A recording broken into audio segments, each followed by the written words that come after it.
Hi, this is Jeff Davis with the Davis Group coming to you with another edition of Agent Training. Today we're on Agent Training number 18, Working with Buyers. Now, as a real estate agent, you are going to find that you're going to probably be working with both types of buyers in the course of your career, but you'll learn to focus on the one that you seem to gravitate to the most. We deal with sellers, people who have their homes for sale, or have homes that could be put on the market for sale, and so we go after listing those homes. And then there are buyers who are out there in the open market trying to find their next house. Today we're going to be focusing on the buyer. Working with buyers is a great skill to develop as an agent, and it is different than the skill set you need to work with sellers.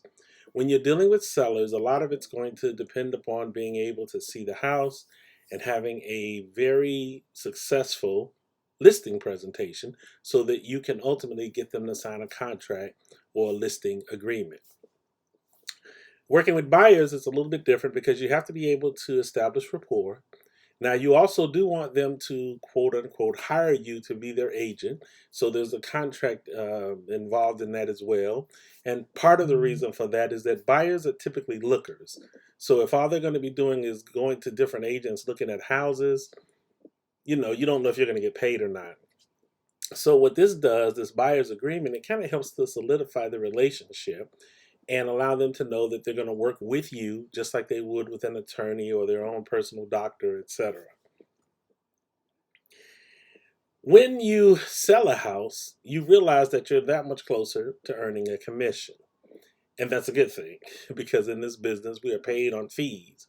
We don't have salaries. And so you definitely want to be moving transactions towards closing. The goal of every house that we list as agents is that it will one day sell and hopefully sell while it's under our listing agreement. Now, you have some buyers that are lookers. These are people that just waste your time.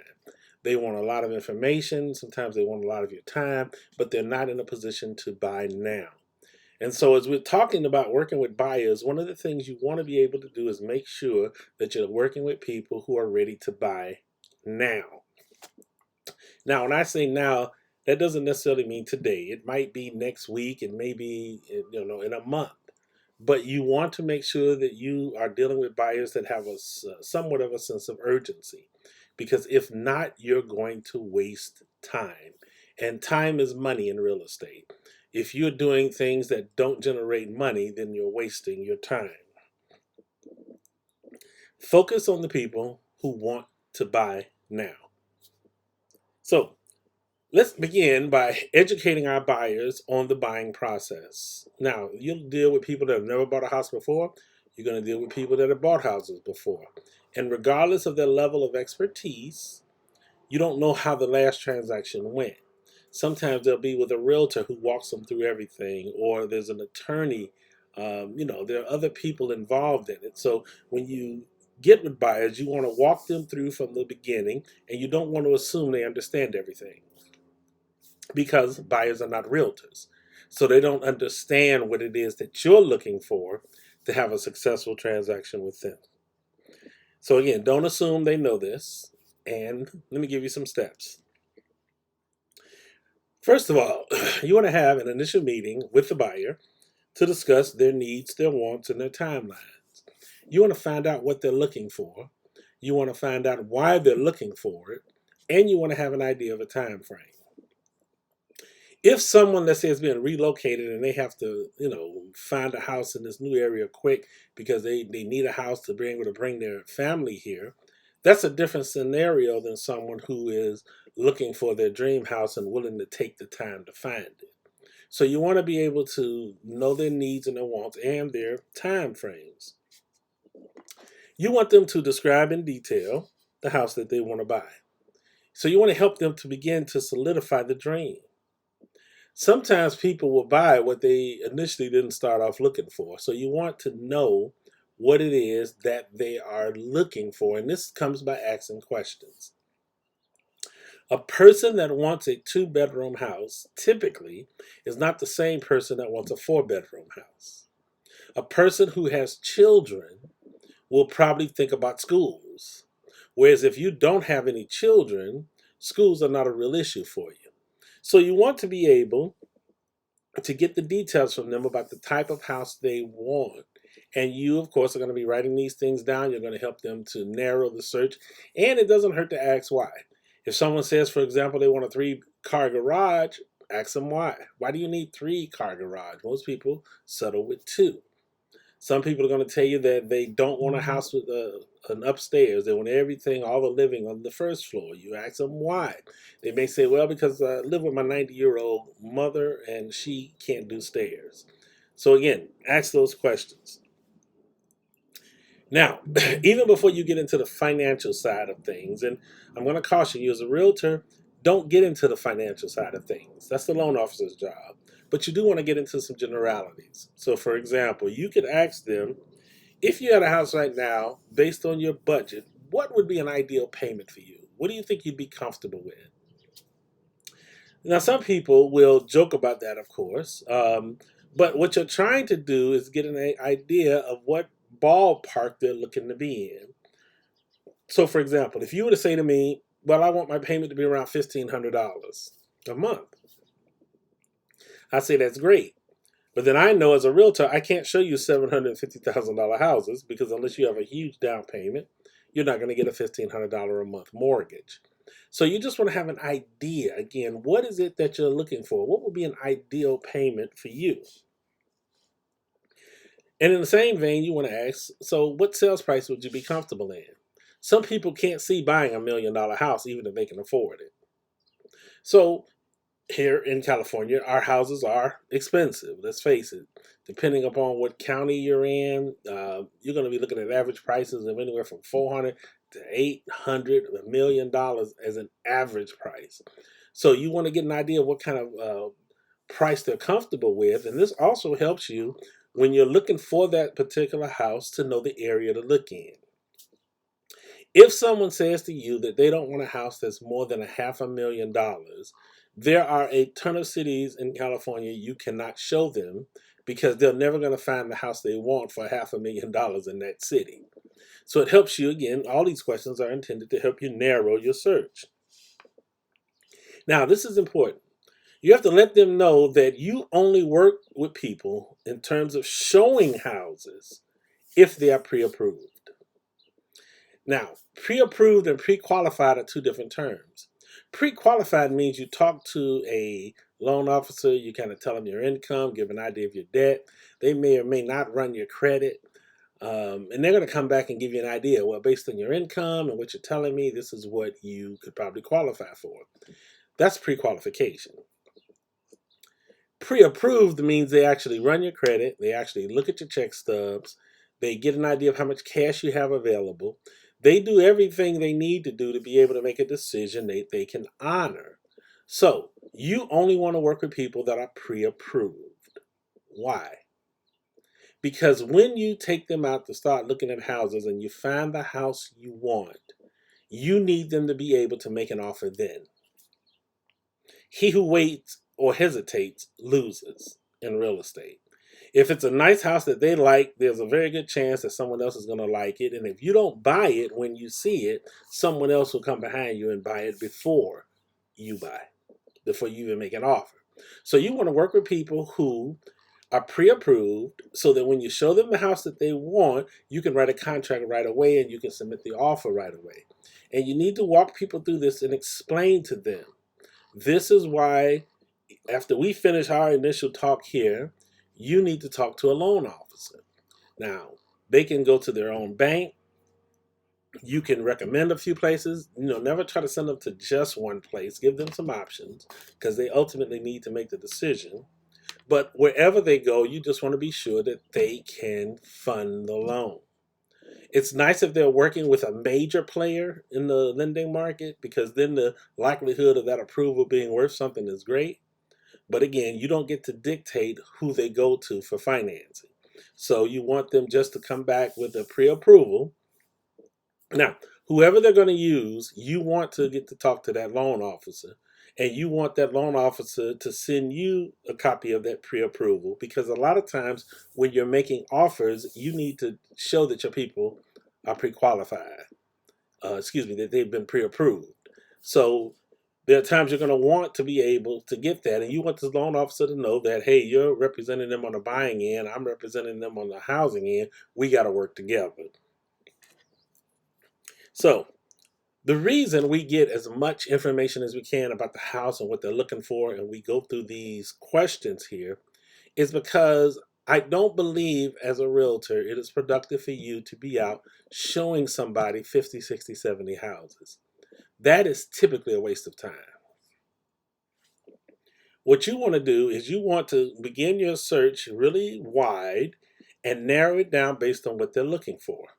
Now, sometimes, for example, somebody says they want a 3-bedroom house and you may find a 4-bedroom that fits the criteria. Bottom line is you want to narrow the search as much as possible so that when you're showing them houses, you only want to show us a couple. Honestly, when I'm working with buyers, I don't really want to show you more than 3 houses. Now, you can ride around neighborhoods, you can ride around and look at houses and stuff. Maybe you're going to go, check out some open houses in an area you want to be in. I have no problem with that. But if I'm going to be involved with you in terms of looking for this house, we're going to narrow the search down to where there's hopefully about 3 houses, maybe 4, that you're then able to look at. It has everything you're looking for, and then you can make a decision. The clearer people are about what they want, the easier this decision is to make. I personally am not a shopper, but when I do go looking for something, I don't just window shop. I have a pretty good idea of what I want. So when I see it, I get it. And this is what you want them to do. If this is the house that you've been talking about, thinking about, dreaming about, first of all, you want to make sure that you like the house. Now, the other thing that's going to happen is you're going to have them go to the neighborhood at different times of the day, different days of the week. You want them to see what it's like on a Saturday afternoon, a Sunday morning, and then Wednesday evening. You want them there in the evening, afternoon, and morning to just see what the neighborhood is like. Because if they don't like the neighborhood, the house is irrelevant.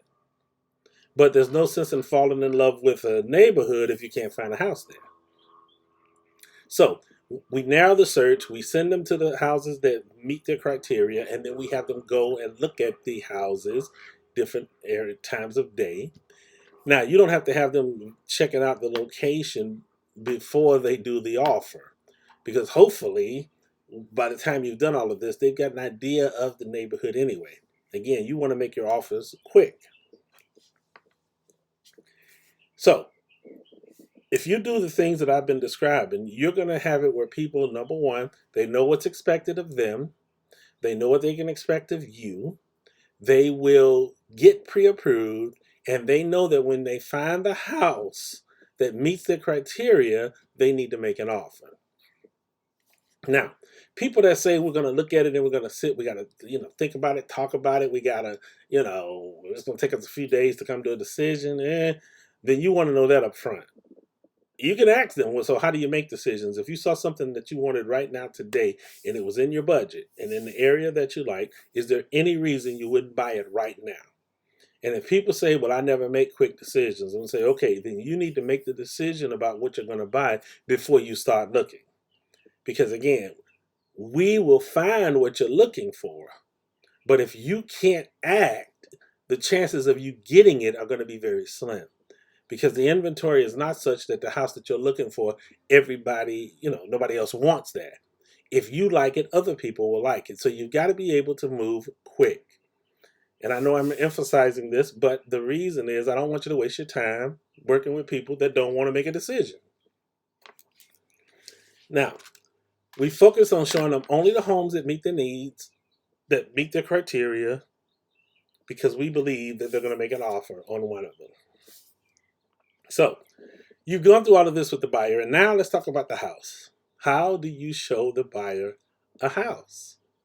First, every house you go into, you leave it exactly the way you found it. You do not go in there and change things, move some stuff around, etc. You don't do that. You go in and you look, and you let your buyers know, we're going in here, we're going to look. We're guests in this house, so we're just going to look. And if the seller's there, you got some specific questions you can ask them.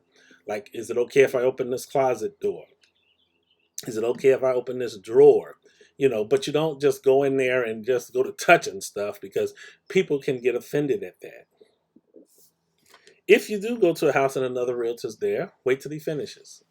You don't necessarily want to be sharing the house with the realtor unless the seller kind of implies that they want you to go ahead and do that, because you want your questions to be your questions.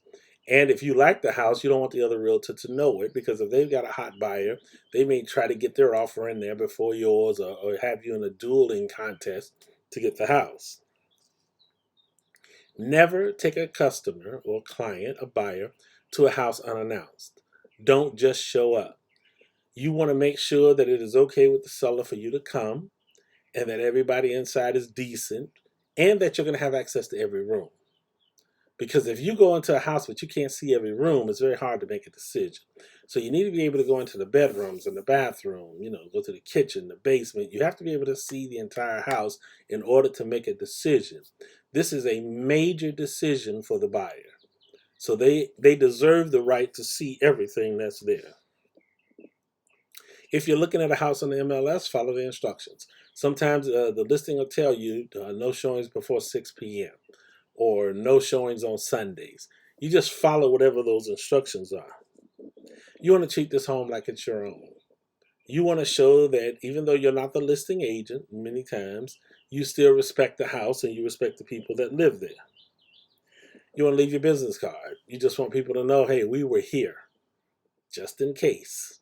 Maybe the seller does get another offer, and for some reason that offer falls apart. They've got your card. They can reach out to you, let you know. You do not smoke in someone else's house, period.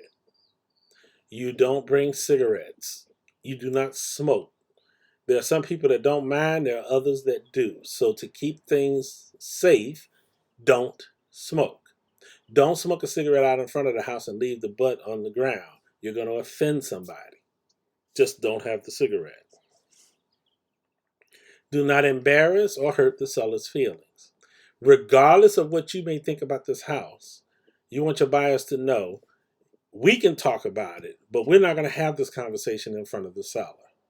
If the seller is here, you're not going to sit here and say, oh my God, why did you paint that wall purple? You may offend the seller. And an offended seller typically won't sell to you. So even if you love the house, they won't let you buy it. So don't hurt them or embarrass them, or don't hurt their feelings. Whenever you call another company to make an arrangement to see their listing, identify yourself and who you work with. This is Jeff Davis with the Davis Group, calling out to you about your listing at 123 Main Street. Just wondering if it's still available. Oh, great. All right. I've got some clients that would be interested in seeing it. Can we set a time for them to be able to go through? Okay, I'll give you some options, but let's say 3 o'clock on Thursday. Oh, that works. Great. Will the seller be there? Will you be there? Who's going to show us the house? Now, the reality is when you're showing it, you don't care if the realtor's there or not. Sometimes it's nice to have the seller there because they know the house. Best case scenario is the seller and the realtor are both there. Then that's the best scenario, if at all possible. And as we said before, you are visiting someone else's house, so you don't go into their drawers and open up things unless people are giving you permission. And that means you have to ask. You do not go and make yourself at home in someone else's house, because that's a clear way to offend people. So these are some tidbits on how to work with buyers. And of course, as time progresses and you get buyers, there'll be other things that you'll add to this to be able to be effective at doing it. Working with buyers is a great way to be in real estate, because once you have a couple of buyers that are pre-approved in your client base, then it's just a question of you finding the right house. You can consistently sell a house every month this way. And that's the goal.